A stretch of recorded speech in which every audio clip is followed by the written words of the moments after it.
talk about the latest regarding trade. President Trump is now saying that if China does not come to a trade deal with the U.S., he will, quote, just raise the tariffs even higher.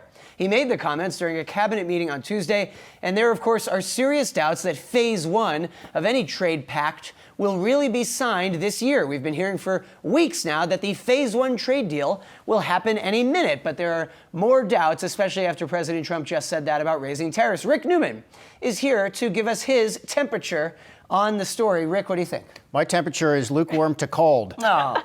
The White House announced the so-called phase one trade deal with China more than a month ago. Yep. And we got nothing.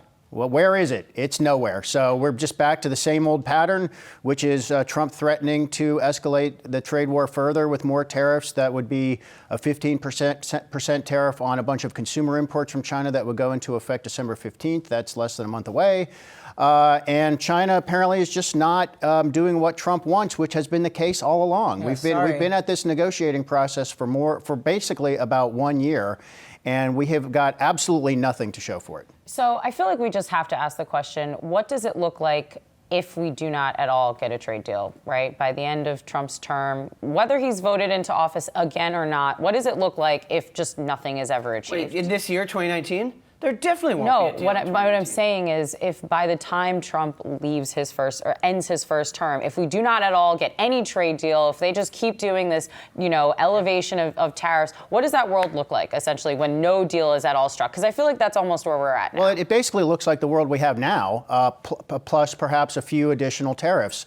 I don't think that there's a limit to the amount of tariffs Trump can impose, because at some point, the tariffs are already hurting the manufacturing economy. We're seeing a downturn in manufacturing, essentially a modest recession there, and we've actually seen manufacturing employment tip over. We started to lose a few jobs there.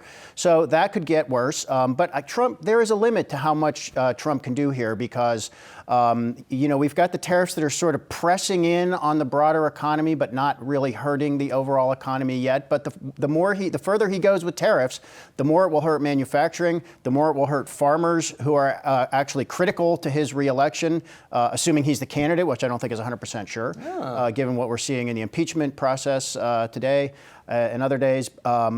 So it can get a little bit worse, and then I think we just end up with a kind of a stalemate.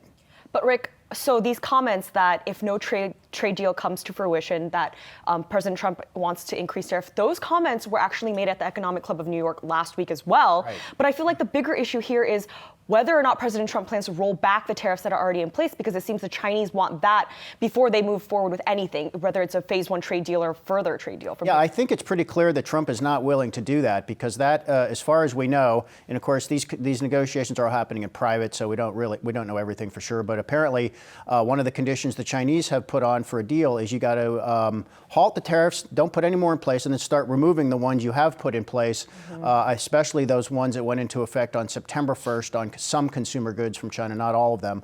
And Trump just seems unwilling to do that. He has declared himself tariff man. Let's remember that. He thinks tariffs are a good way to go. He continually lies about who's paying these tariffs. It's American importers and U.S. companies paying these tariffs, but he keeps saying it's the Chinese. It's not the Chinese.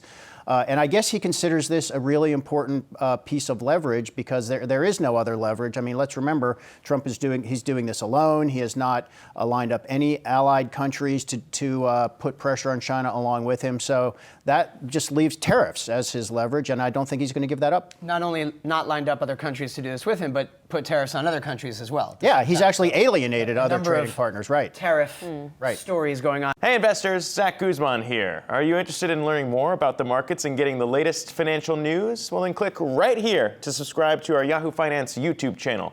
Get the latest up-to-the-minute market analysis, big interviews in the world of finance, and information on how to manage your money every day wherever you are.